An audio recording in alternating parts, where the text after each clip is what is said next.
They laughed. My parents. The people I trusted most. Mom, covering her mouth like it was some kind of inside joke.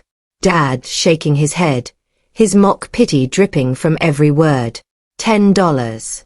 He said it loud enough for the entire room to hear. And then, the worst part, everyone joined in. The room exploded with cruel chuckles, the sound of family who had always made me feel like a second thought. And as the lawyer read the will out loud, it was clear, to Dana Harper, $10. Nothing more, nothing less. Not even an explanation. Just $10. A slap in the face. You might think I was surprised, but I wasn't. It was just the culmination of years of feeling like an outsider in my own family. The Harpers, my family, weren't just rich, we were a legacy. My grandfather built an empire, and my parents inherited it like royalty. But me. I was nothing more than an afterthought. My older brother, Lucas, was the one everyone saw as the future of the family business. By middle school, he was already polished enough to be the CEO. Me. I was the kid tucked away in the corner at family parties with a sketchbook, trying to escape into my art. My mother called my paintings cute distractions. My father. He didn't even look at them. But I kept going. At 13, I saved up for months to buy a second-hand camera, spending weekends taking photos of whatever I could find. Rusted fences, skateboarding kids, anything real, raw, unpolished. When I showed my mother one of my favorite black and white shots, she barely looked at it and said, "You look tired. Maybe you should spend less time outside." It was clear. Lucas was the heir. I was the one they tolerated. The breaking point. I overheard a conversation once, after one of Dad's board meetings. "She needs to wake up," my father said. "Dreams don't pay for legacy." "She's still young," my mother half-heartedly responded. "She'll fall in line eventually." But I didn't. I applied to art school in secret. And when I got in, I told them at dinner, "You want to study photos?" My father stared at me, baffled. "That's not a profession, Dana. That's a hobby." That was the night my mother said the words that would stay with me forever. "You're wasting your inheritance." 2 months later, I moved out, scraping by with scholarships, side gigs, and shooting photos for local bands. I learned how to edit on a laptop with a cracked screen, worked late nights as a barista, and while I wasn't chasing fame, I was building something that was mine. The only person who ever saw me for who I truly was, though, was my grandfather, Walter Harper. He never judged me. He'd always ask, taking pictures, with that faint smile, like he got it. When he passed away, I didn't expect anything. He'd never been openly supportive, but I always hoped for some small sign that I hadn't been invisible to him. But when the lawyer read the will, to Dana Harper, $10, the room erupted in laughter. My heart sank. I wasn't surprised by the amount, but the message. I had always known I didn't fit, but hearing it spoken out loud, that hurt.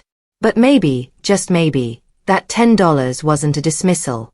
Maybe it was the key. 3 weeks before my grandfather passed, I visited him. It wasn't a planned trip. I had just finished a photo shoot downtown and, for reasons I couldn't explain, found myself standing outside his brownstone. I hadn't seen him in over a year, but something pulled me there. When I rang the bell, to my surprise, he answered. Thinner, slower, but with the same sharp eyes. He invited me in without asking why I was there. His house smelled like cedar and old books. It was a world frozen in time. We didn't talk about the family business. Instead, he asked me about my photography. "What are you working on now?" he asked, pouring tea. "A series called Invisible Homes," I said. "I'm photographing abandoned buildings, places being torn down, forgotten by the world." He looked at me for a long time. "What are you trying to say with them?" he asked. "That people matter," I replied. "Even if the world forgets them." "That's dangerous work," he said softly. "Why?" "Because you're telling the truth," he said, his voice low. "And truth costs more than people realize." That was the most present I'd ever felt in my family's presence. As I was about to leave, he pulled out a small, battered film camera from a drawer. "This was mine," he said, placing it in my hands. "Before I built the empire, I carried this everywhere." I was stunned. "I didn't know you took photos." He didn't respond right away, just gazed out the window. "I stopped," he said, his voice quiet. "Because some dreams don't survive the weight of inheritance. Don't let them take your eye, Dana. That's your gift, and your rebellion." Fast forward to the will reading. The family gathered in a sleek, high-rise law office. My parents, my brother Lucas, cousins, aunts, uncles. Everyone was there, all dressed to the nines, eagerly waiting to see who would inherit what. My parents looked poised and perfect. Lucas was indifferent. And me. I felt like a ghost in my own family. When Mr. Whitaker read out the names and possessions, it felt like the whole room was holding its breath. A vacation home here, a necklace there, an antique collection for Lucas. But when my name was read, I felt the air crackle with tension. To Dana Harper, $10. The room was silent for a moment before erupting in laughter. My father snorted. "Guess that's what rebellion gets you." My mother actually laughed. It wasn't the money that hurt. It was the message. They thought I was nothing. But then, just as I started to gather myself, Mr. Whitaker cleared his throat. "There's one more thing," he said, and the room fell dead silent. He looked directly at me. "There is a private addendum. For Dana. It's meant only for her." The words dropped like stones. My father frowned. My mother scoffed, already smug from the $10 announcement. "You'll read it in private," Whitaker said, handing me a sealed envelope with my name written in delicate cursive. Inside the letter, my grandfather had orchestrated everything. The $10 was a decoy. He had planned it months in advance. I was the sole beneficiary of the Harper Foundation. Not the board, not Lucas, not my parents. Me. It was more than just money. It was the heart of the family's empire. I had ownership of a private gallery, a penthouse studio, and 70% control of Harper Creative Trust, a company worth more than all the properties my family was fighting over. And the kicker. My grandfather's words echoed in my head. "Dana, you see the world. That's rarer than any asset I've ever held. The art of revenge." I couldn't just tell them. I had to show them. So, I set my plan into motion. I spent weeks preparing the Harper Light Studio for its grand opening. I curated a collection of my photos.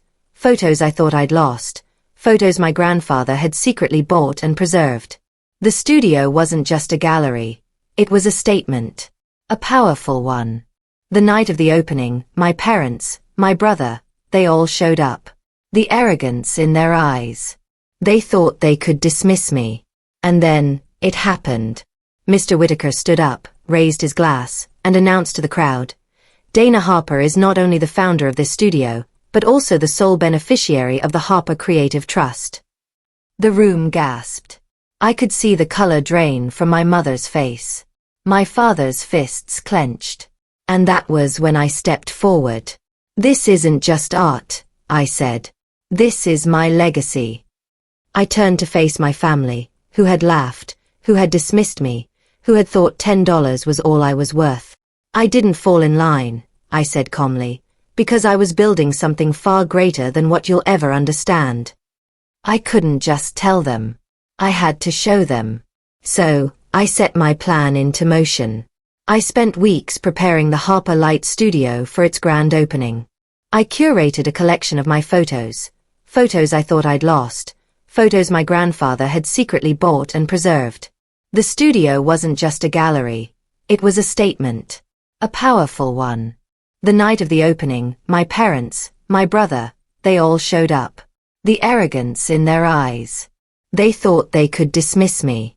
And then, it happened. Mr. Whitaker stood up, raised his glass, and announced to the crowd, "Dana Harper is not only the founder of this studio, but also the sole beneficiary of the Harper Creative Trust." The room gasped. I could see the color drain from my mother's face. My father's fists clenched. And that was when I stepped forward. This isn't just art, I said. This is my legacy. I turned to face my family, who had laughed, who had dismissed me, who had thought $10 was all I was worth. I didn't fall in line, I said calmly, because I was building something far greater than what you'll ever understand. The final blow. My family never came back to the gallery. They stopped calling. And that was fine. I had finally found my voice, my purpose. Months passed, and Harper Creative Trust became the foundation for emerging artists, for those who had been ignored and pushed aside.